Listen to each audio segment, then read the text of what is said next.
Hi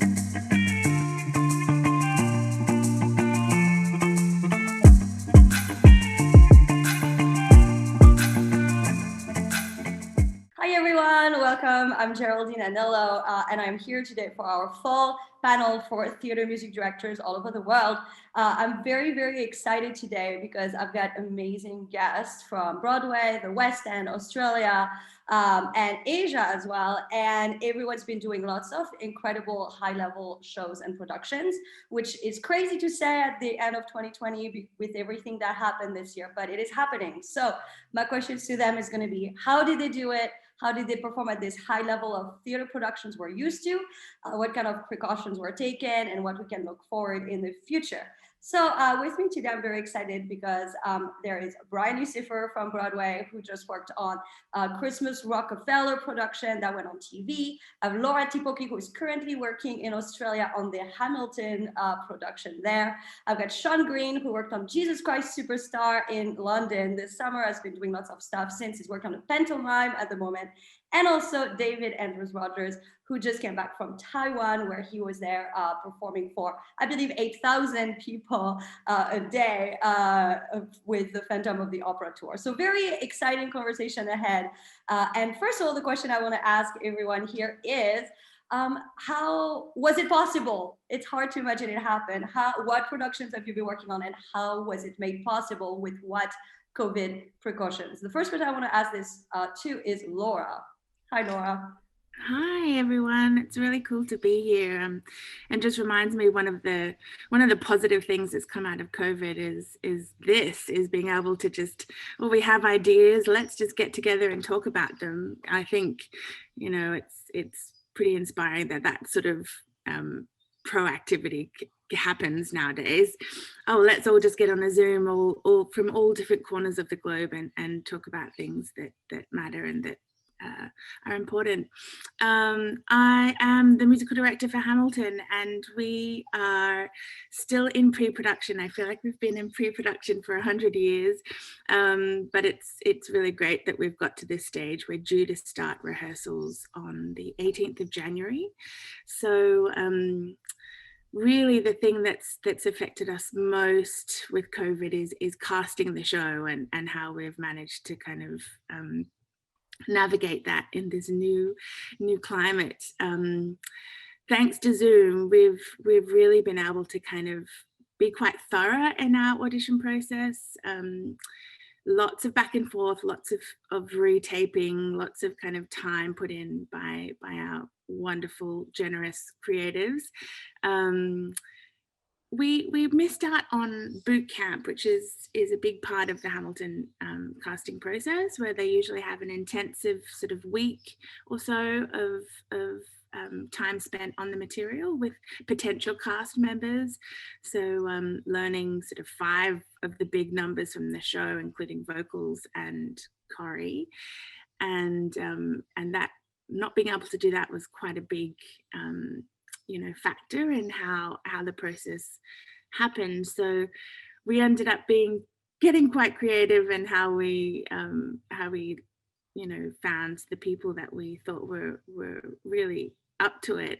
And it involved things like one-on-one sessions with people and putting down note bash tracks. And Kurt, our associate music supervisor from Broadway, he and I both put down vocal tracks so that folk could have, the experience of what it was to sing in an ensemble as close to possible. Wait, I just have a question on this. So does it mean you did not have group vocal ensemble rehearsal at all? That's right. We didn't get it, which is really sad. And we all know that feeling of energy and sound in a room. When we make sound in a room together, we didn't get that. So we did our best to try and emulate what that might feel like, just in terms of having both male and female vocals on a track that people could sort of sing along with and try and pick their part to, and that was pretty fun.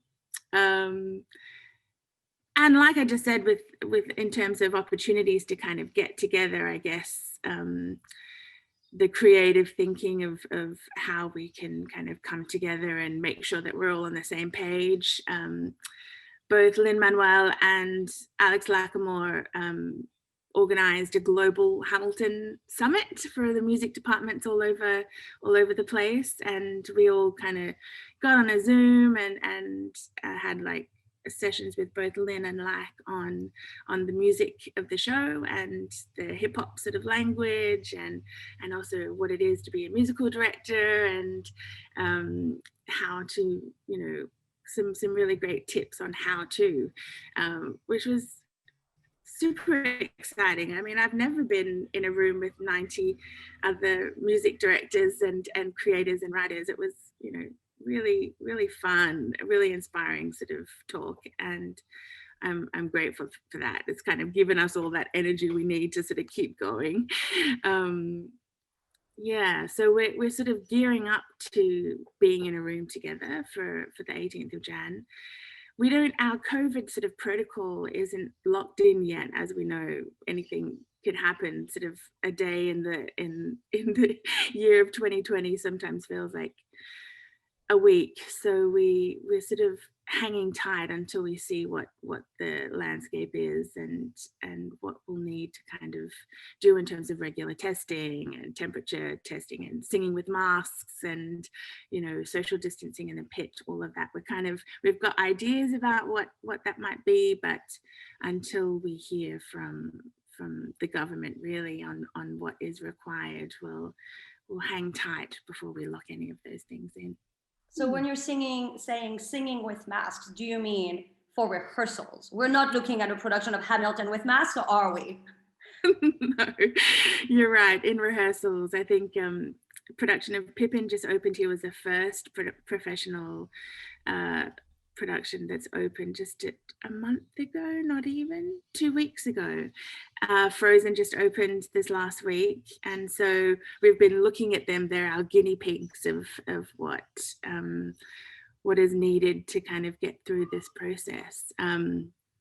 Our first, I know that Pippin was rehearsing singing with masks on, which is very strange. But yes, I'm hoping that by the time we get to be up and running, that won't, you know, we'll be able to sing like normal. Yes, and this is a lot of changes that you're describing, just learning all those parts like that. Even for a music director, being able to balance everything, it's a whole other job almost at this point. It's fascinating. Can't wait to hear more about it. But let's switch back to TV now with performances. Brian, Usifer, Brian, how was this done for NBC and all that cool stuff you've been doing? Yeah, it was a little bit of a you know, learning curve, obviously, because not only is it TV, so it's different than theater, but it's also, you know, TV in COVID time. And I got a call back in November to do a song for One Night Only, which is NBC did like a Broadway, Best of Broadway special, and they wanted a bunch of Broadway shows to perform, and they also wanted Seasons of Love from Rent. So they asked me to put together a cast, you know, rehearse the cast, coordinate the cast, and then you know, I worked with Ray Chu, who's the music director of the whole thing. He made a track and they sort of sang to the track. But then I also, after we did that, I got a call a few weeks later to do the tree lighting ceremony. So I also got to do a song for that as well, which was, you know, having gone through the process once already, I had a better, you know, understanding of it. But, you know, to sort of back up, it was my first in-person job since March. And you know, my family and I have been very conservative. You know, we have a 5-year-old who turned 5 in November, and he's been in school in person. And so one of the things that, you know, we've been very conscious of is just being responsible to the other kids in the class and everything. And obviously, you know, they can control school, but they can't control what the families are doing. So we've, even before that though, over the summer, you know, we had like a pod with, you know, 3 of our friends in it, and that's who we saw. And so getting the call to do it was exciting, obviously, because it was exciting to have a job, but also very surreal because I had to very quickly assemble a group of people that could sing the song and that were appropriate for it and everything, that were in New York City, that were available, that, you know, could sort of be there for the shoot and everything. And so the way that it worked is, I had to rehearse with them on Zoom. You know, I made plunk tapes, you know, just like Laura was saying, it's kind of all we can do. And then I sort of sat here at the piano and kind of went through each part and asked everybody to turn their mics off and sing along, since if they all sang at the same time, it would sound, you know, like crazy town. And, you know, luckily it was Seasons of Love. So it's something, it was a song that is really well written and really well arranged. And, you know, you add some like great singers to it and the song kind of works. And I know the 8 amazing singers that I chose very well. I've worked with them for a very long time. So I felt totally comfortable, totally confident, you know, but, you know, we had to go do an in-person COVID test. NBC has a company. They basically have like hired a company to do all of the testing, because they, you know, between the, you know, Best of Broadway, the Macy's Parade, the tree lighting, there's a ton of stuff that they were doing all at the same time. And so it was like, you know, 1,000 people or something having to manage. So they had a COVID coordinator. We all had to take an hour-long COVID training of like, wear your mask and, you know, sort of basic things. But I guess, you know, somebody might need to hear it. I sort of learned actually that, you know, everybody's saying like, don't, you know, cough into your shoulder, right? But then like you have people sort of like air elbow bumping. The COVID coordinator was like, definitely don't do that, because if you're going to cough into your shoulder, you don't want to also then touch somebody else's shoulder. And I was like, well, then I learned something. But anyway, you know, we got the sort of the call time and the date and everything. They had shut down 47th Street, and everybody was, you know, cordoned off into rooms at the Marriott Marquis, which, you know, we've been to a million times for like opening night parties and stuff like that. And I just remember walking into the room and like feeling a really strong combination of like fear and trepidation, and also just like joy to like be in this room and see these people that I know and had not, you know, seen in a long time. And it was very bizarre. I mean, there was nothing comfortable about it. It was like, and there was no piano. They couldn't get a piano, so I had to like hold my iPad up and like play the track for everybody. Wait, but And why could you not get a piano? it just was like they weren't gonna like get a bunch of piano. It wasn't possible. It was a COVID measure to not give you a piano? I don't know the answer to that, Okay. to be honest. But you know, having everybody sing through the song, you know, for the first time, and everybody kept their masks on and everything, just because we were in, you know, a room. But I don't know, it was just one of those crazy feelings that like I can't even really describe it. And it's not like the first day rehearsal. It's not like opening night. It's not like those sort of feelings that we get used to and we get excited about. It was just a whole like different thing. And then we did the shoot, you know, out on the street, and I had to sort of like hang back, and, you know, I conducted a little bit just to help. But that was that one. And then, you know, I did the Christmas tree lighting. I got another call to put together. They basically were like, can you get the same group of people? And it was to do a song. Matt Morrison was singing "Oh Holy Night," and there was a choir on the recording, and they wanted live singers instead of the pre-recorded choir. And so I kind of did the same drill, and it, you know, it was a little bit more comfortable, but at the same time, like still just, and they added a level of, they added a rapid test to get onto set, which we didn't have the first time. I don't know why, but they added that as well. So we had to all get like PCR tests 2 days before the shoot at you know, at their place, and then had to pass a rapid test before. And all I kept, and like, you know, I hate to say I'm a pessimist, but I was just sitting there, I was like, there's no plan B for any of this. Like, I didn't cast 8 people with like 2 understudies.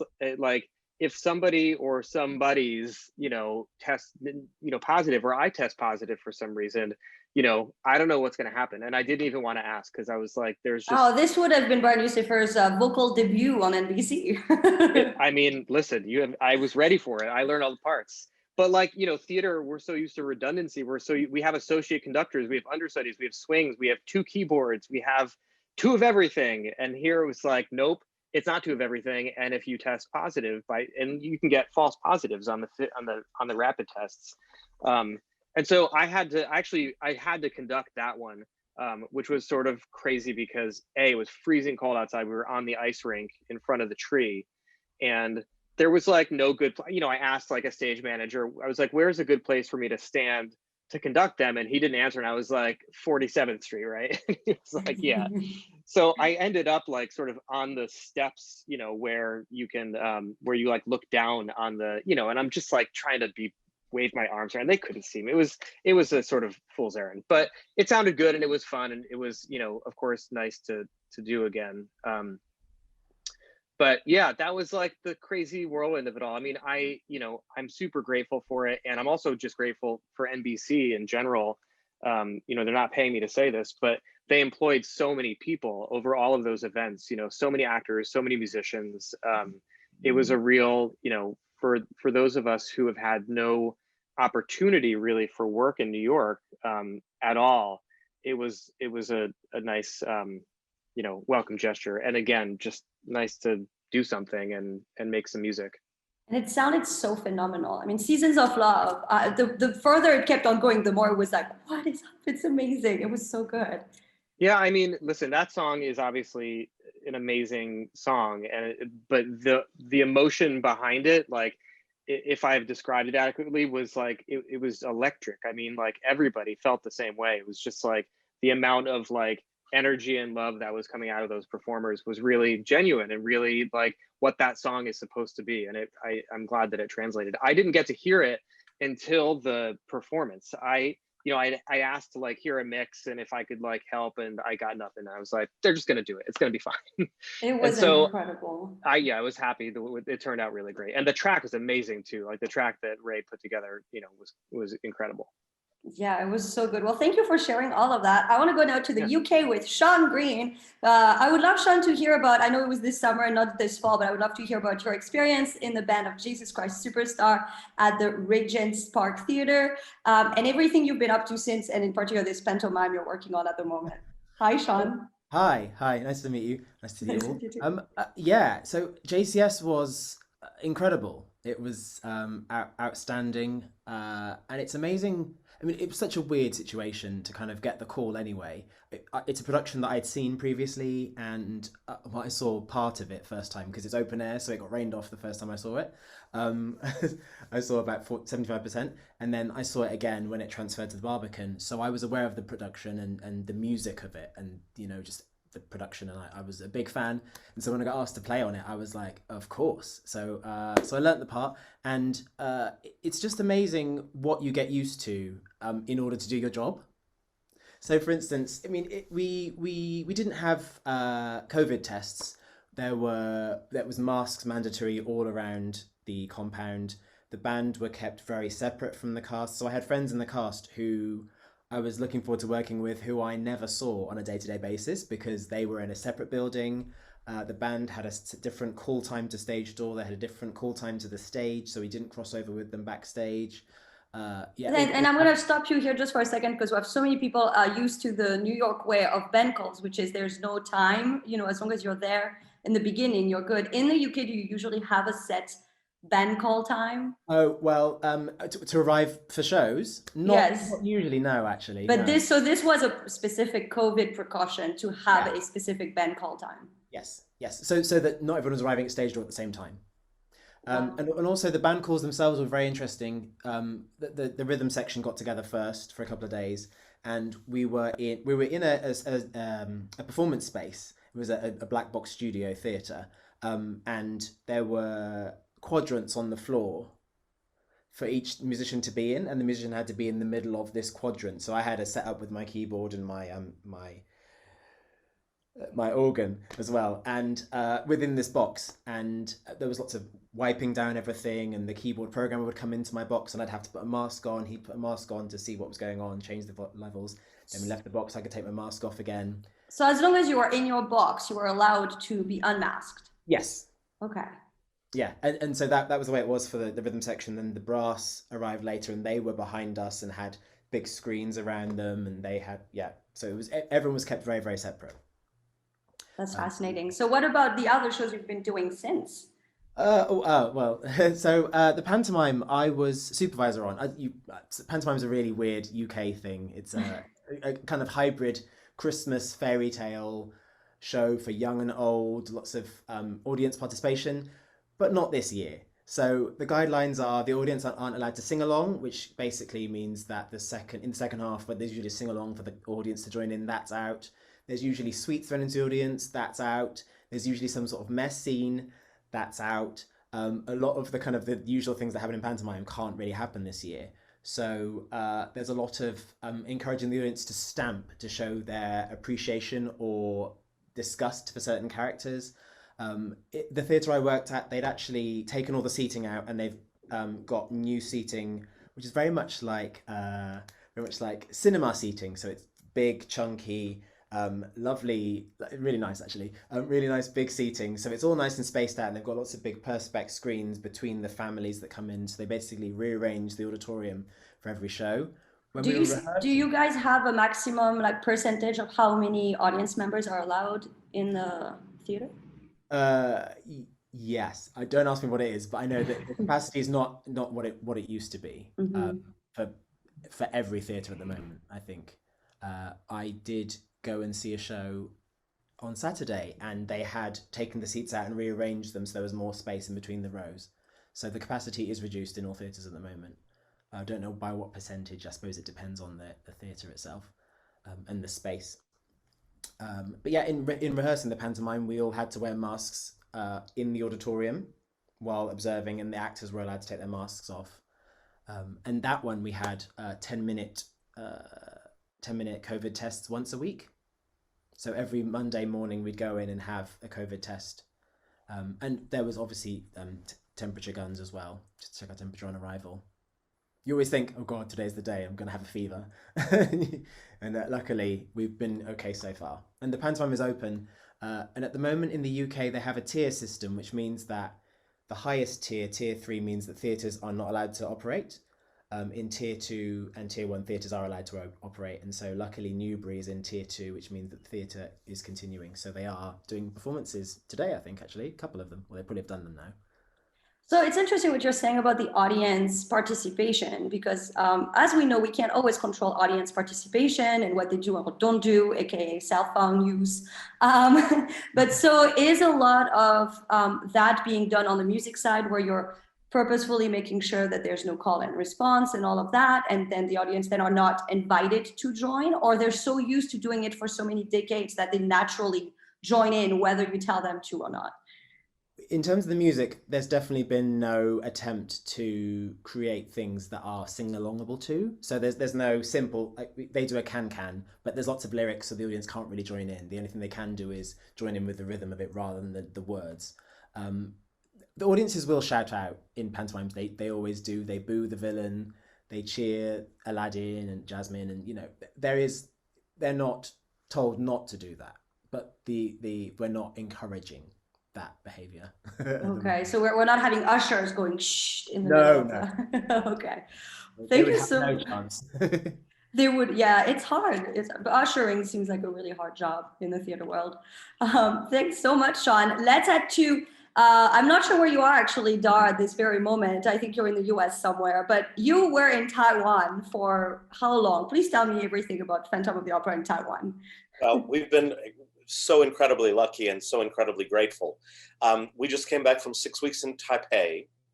And before that, as you may know, we were in Korea for 9 months. So we've been just extraordinarily lucky in terms of where we've been in terms of what the COVID situation is in those particular countries. At the time we were in Korea, Korea was the safest place on the planet. As it turns out, while we were in Taipei, they had gone 200 days without a single locally transmitted case. Wow. So life in Taiwan was, it's like almost normal. I mean, everybody wears masks, of course. You get your temperature checked every time you go into any really public space or building.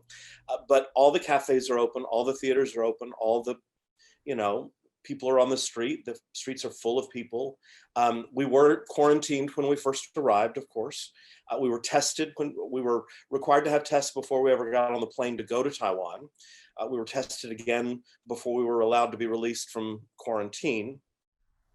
But really, once we got into the theater, and I use the term loosely because we weren't really in a theater, we were in an arena. And so we had 6,000 seats. And over 22 performances, we saw 100,000 people. In the last 6 performances, every performance was sold out to the seat. I had a guest come one night who had to sit at the soundboard because there wasn't a single empty seat in the entire 6,000 seats. Now, was it, I'm sorry for a second, was it always going to be sold out, or was it specifically that sold out because of COVID and because people were missing shows? Yeah, I missed part of your question, but nothing, no seats were held in reserve. So the entire arena was sold for the entire time we were there. And you know, people, there was no social distancing. Now everyone in the audience is required to wear masks. Ushers would come down the aisle and require people to put their masks back on if they snuck them off. There was specifically no refreshment service in the arena. So there wasn't even a, you know, I'm taking my mask off just so I can take a sip of my drink. They didn't allow any of that. But from our perspective, it was almost like a religious experience. The energy we got from that many people. And not only that, even in Korea, they had not allowed us to do stage door. They had kept us, frankly, as far away from the audience as possible. And in Taiwan, our closing performance, there were about 1,000 people at the stage door. I mean, it was overwhelming in its power. We were still very safe. We still wore masks everywhere we went. We self-checked our temperature and all that sort of thing. But really, you know, I hate to sing the same song again, but their government took it seriously from the beginning. Their population took it seriously from the beginning. Their government instituted a testing, tracking, and tracing program immediately. Their government told the people at large, you must wear masks, and the next day they all wore masks.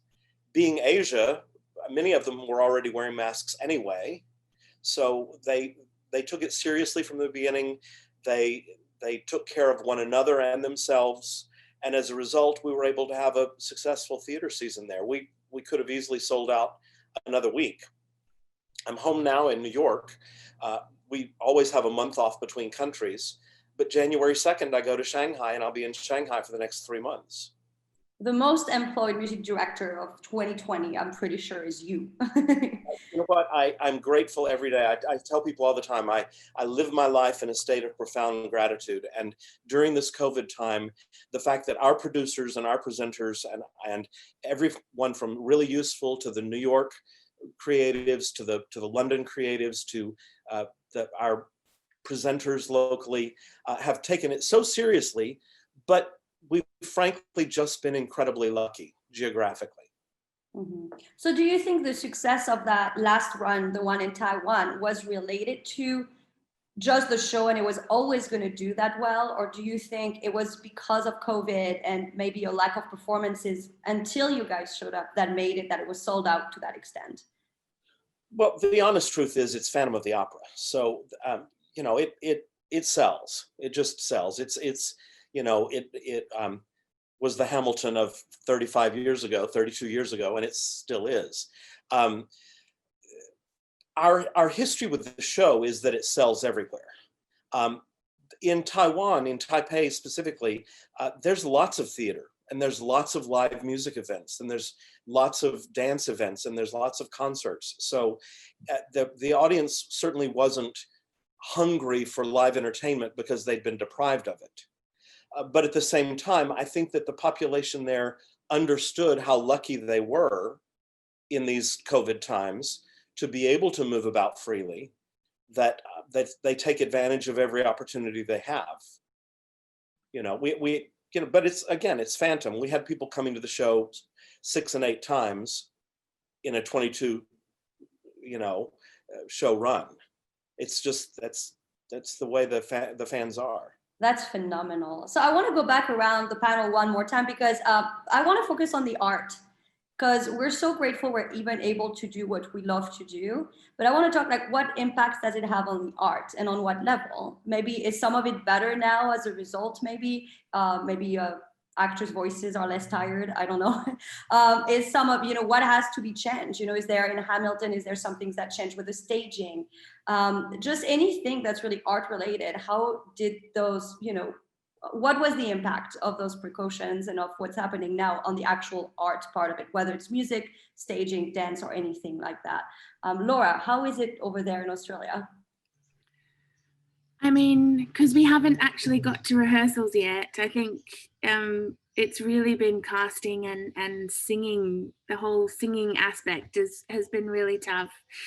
Singing on Zoom just doesn't work. I mean, it does if you're on your own and you have the backing with you and you can kind of control your own kind of world so that we can observe that world. But if you're someone who is new to singing perhaps and doesn't have that thing of being able to just get around a piano and kind of bash out a line and kind of see test pitch and all these kind of fundamental things that we look for in singers, was really, really tricky and involved a lot of creative thinking, a lot of kind of problem solving and just trying things out. That it was okay, this kind of approach didn't work, let's try something else. Let's, what about if I give you this track, or you go away and have a look at it and come back to us? So it was just a lot of kind of back and forth and being generous with time. We're very lucky that our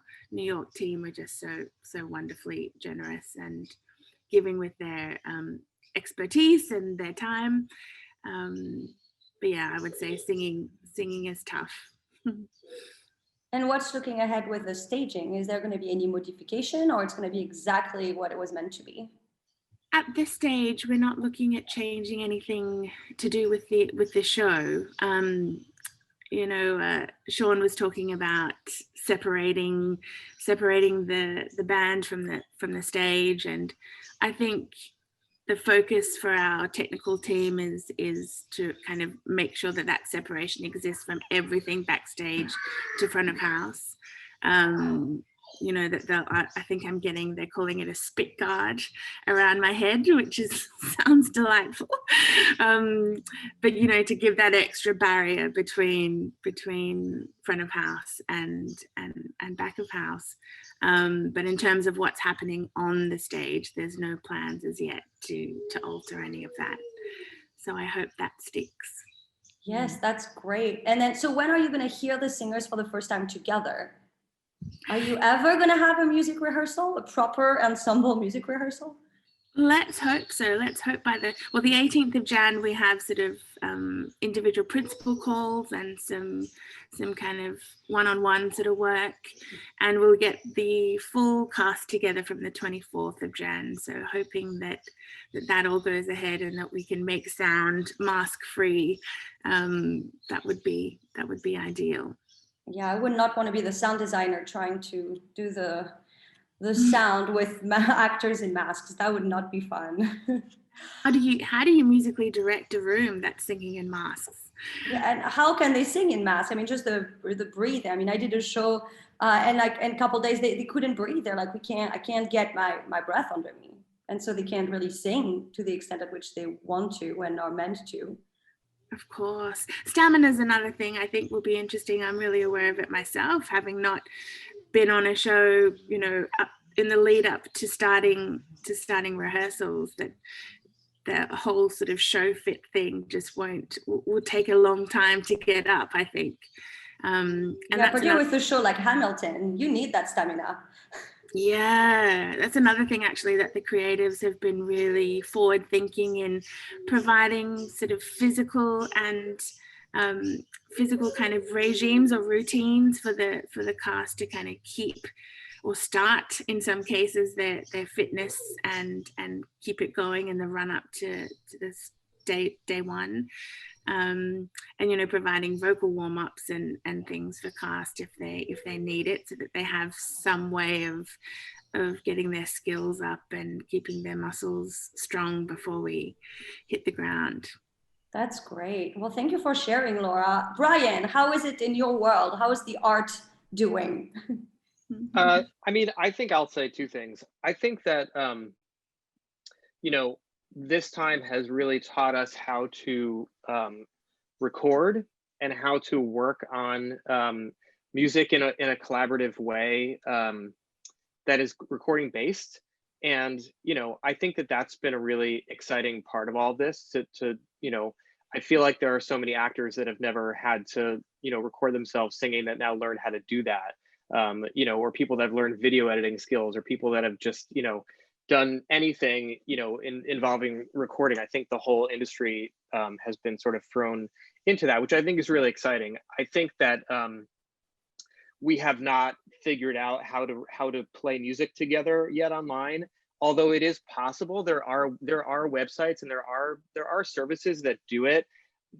They're not super easy yet, and they don't obviously have a video component yet. But my hope is that we sort of get to the end of this having figured that out as well, because in a way that would be a really great innovation to our entire business, to be able to have rehearsals virtually if we really needed to. And it's so close. I mean, the technology exists. It's just a matter of putting it in a way that we can use it in the way that would work for us. And the other thing that I'll say for Broadway is it's amazing how consistent Broadway shows are, right? And that's the expectation of showing up every day and performing at a high level every single night, from the cast to the crew to the band to the conduct. I mean, everybody, stage manager, everybody has that expectation. And I feel like you get to a place where you know how to do it and your body knows how to do it. And I hate the idea of autopilot, but it's something that happens, and it does happen with people. And it happens, I think, over even a long period of time. If you've been playing a show every night for 2 years, 5 years, 12 years, I mean, that really, it makes it impossible to see what you're doing and to understand what you're doing. And I think for as much as it's destroyed our community and really taken a toll on actors and musicians financially, I think when it comes back, being able to perform together in a room and play together, it's going to have so much more life and vitality and intentionality. And I think we'll get right back into the grind after a while. But just the idea that everybody has had all of this time off and away from it and forced, I think coming back to it will be really exciting, and people are going to have to get back in shape and practice again and do all those things too, because when you're performing every day and conducting every day and dancing every day, your body knows how to do it. But when you spend probably a year and a half at this point before everybody really gets back to work, and my show's not reopening, so I'm not even sure where I sort of land. But I just think once everybody gets back, it'll be really exciting to be in person. So I think that's going to make the art better. I think it's going to make the shows better. I think shows are going to look and sound and feel totally different than they ever did. And people's perception of dancing on stage and like touching each other or not touching it, we're all so like hyper aware now of like physical distance and things like that. And so I think that the perception of everything will be changed. I love this. Hearing you, all I'm thinking is, thank God for COVID. But yes, there are good takeaways. I'm so grateful that you just spelled them out so clearly. Some of them I hadn't thought about at all. So it's actually quite exciting. That's great. Sean, in London, how is the art part going with COVID? Well, I wanted to just touch on something Brian mentioned about touch and non-touch, because when JCS was announced, it was announced as a concert version.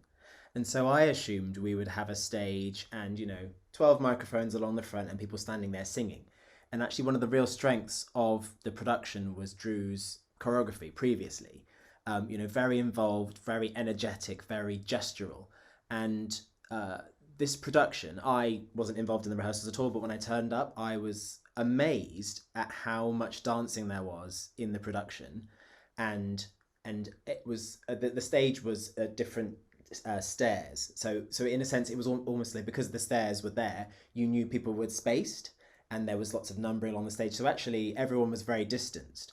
And I think one of the things that COVID has done as well, because of the touch and because not being allowed to touch people, it's made people a bit more inventive about how they express things in terms of things that you would naturally touch. So, for instance, Judas's kiss is a very interesting moment where usually in the production Judas would go up and kiss Jesus on the cheek, that type of thing. In the actual production, I don't want to give any spoilers away, but Jesus is sat at the front of the stage and Judas stood behind him, and Jesus takes a breath in, Judas takes a breath and touches his lips, and at the same point, Jesus's cheek turns silver.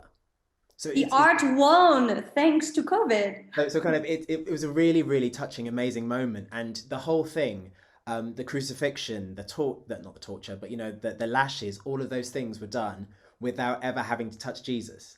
And it's amazing. And I saw it from the back. I didn't see it from the front, but people from the front have said that actually not touching helps the storyline as well, because it isolates Jesus and makes his plight kind of more just stronger and richer and deeper. So actually, I think kind of people have become really inventive in the time and about doing things without having to go to the usual, he kisses Jesus on the cheek.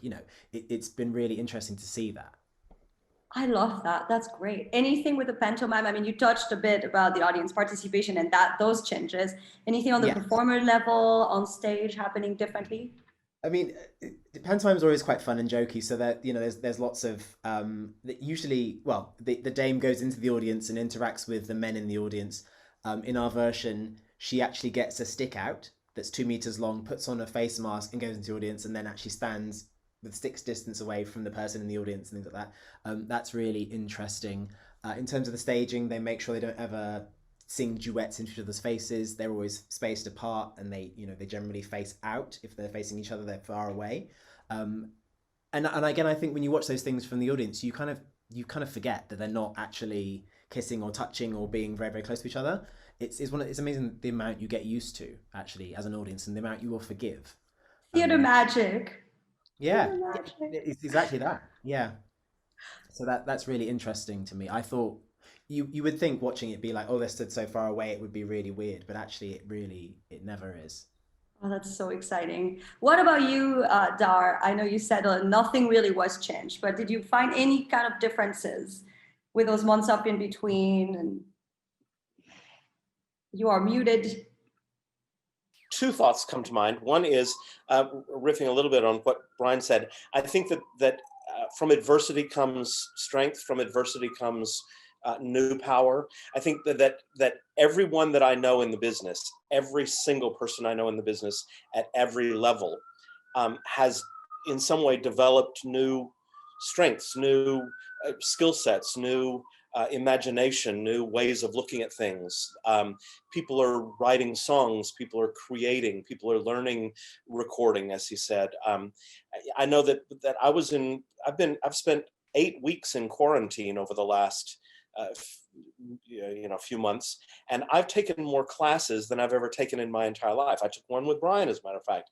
I've taken just a number of classes that I would never have availed myself of that opportunity if I was so busy working, because I never had time. And COVID required me to slow down and take the time. But the other thing that I think is even more important, that I think is true of all of us, even those of us who've been lucky enough to have worked through the whole thing, I don't think there's a single person in our business who will ever take a moment on stage or singing or acting or conducting or doing anything for granted ever again. And interestingly, I also think that worldwide, I don't think there's an audience member who will take their time in the theater for granted. I think it has made the experience richer. I think it's made the experience more precious.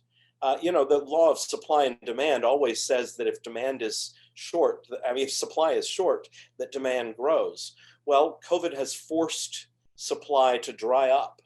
And I know people who are great audience members who are now hungry for what artists have to offer, and you know, artists who are hungry to give, to produce, to create.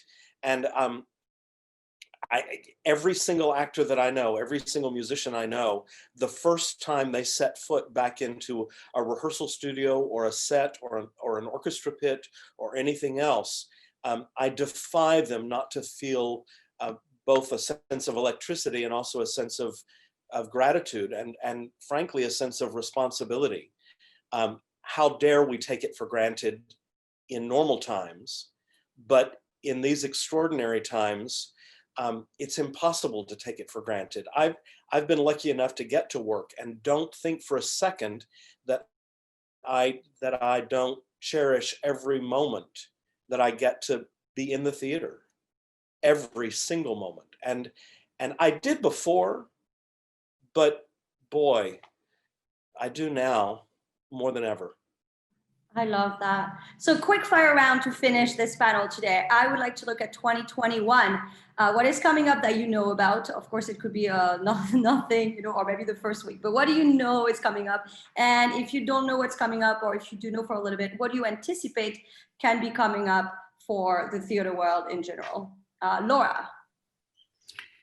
I'm excited to get to work again and to do what it is that I do and to be around people, as Dar was saying, that are bound to be filled with so much gratitude. I think we can look forward to continued sort of creative thinking and creative solutions on our situations. You know, remembering what it is that you love and that you're passionate about, and looking for opportunities to be able to do that, no matter what the sort of surroundings. I think that connectedness that we all crave and we kind of thrive on is coming back. So look out. Love that. Brian. I'm excited for shows to come back, obviously, but I'm also excited to see what the new work looks like and what development looks like. I think that having all this time apart, you know, may change the things that that shows are about and the stories. And I think that all of the amazing social justice movements that are going on are really going to start to affect what new shows look like and what new stories are told and who they're told by and how they're told. And I think that that's a really exciting thing that the Broadway community has really embraced and ran with. And I'm excited to see what that is when it comes to fruition. Oh, that's great. Sean. I start rehearsals on Bob Marley musical, going into the West End, Get Up, Stand Up. It's been postponed, so we meant to start rehearsals in December. It's moved a couple of times, but we start rehearsals at the end of March. So I'm looking forward to getting involved in that and actually being able to get into a room with the actors and do a workshop of the material as well before we start rehearsals. That sounds incredible. Is this about his life, or is this a jukebox musical using his songs? It's both. Both, yeah. So it's all his songs, his life, all of it together. So that would be really lovely to explore the material, I think, as well. Before we get into the rehearsals, we're going to work with the script writer and the director and, you know, music team, actors. It's really, yeah, I'm excited for that. Sean is already winning 2021. It hasn't even started yet. All right, go Sean. And David. Well, I January 2nd, I fly to Shanghai, and we have 17 months in mainland China ahead of us. We're also putting 22 new actors into the show, just normal attrition and some people needing to go back to be with their families. So I'll get to be in a rehearsal room, and I'll get to be in a something of a normal environment, which is, I don't know how to really wrap my head around that. But from a larger perspective, what I can't wait to see is the art that grows specifically out of this. I feel like there are going to be narratives that are not just born during this time, but that are born of this time. And I can't wait to hear how artists will present other perspectives. And frankly, also riffing on what Brian said, So much has happened in the last year in terms of social justice and in terms of just the American political scene. I can't wait to see other faces. I can't wait to see other types of people, colors of people. I want to see as much diversity on the stage and in the pit and backstage as there is in our world. And I think that the walls are now broken down, and we need to all storm the castle. I love this. Ending 2020 with a message of hope. Yes, this is very exciting. This is great. This is the last panel of the year. I could not have imagined it with better news, truly, and hope indeed. So 2021 will be the next panel, and I can't wait to hear what's going to happen. And yes, until then, happy holiday season to everyone. Laura, Brian, Sean, and David, thank you so much for joining me. Thank you for being incredible and working in this field, being amazing musicians that are inspiring others, whether they're actors, other music directors.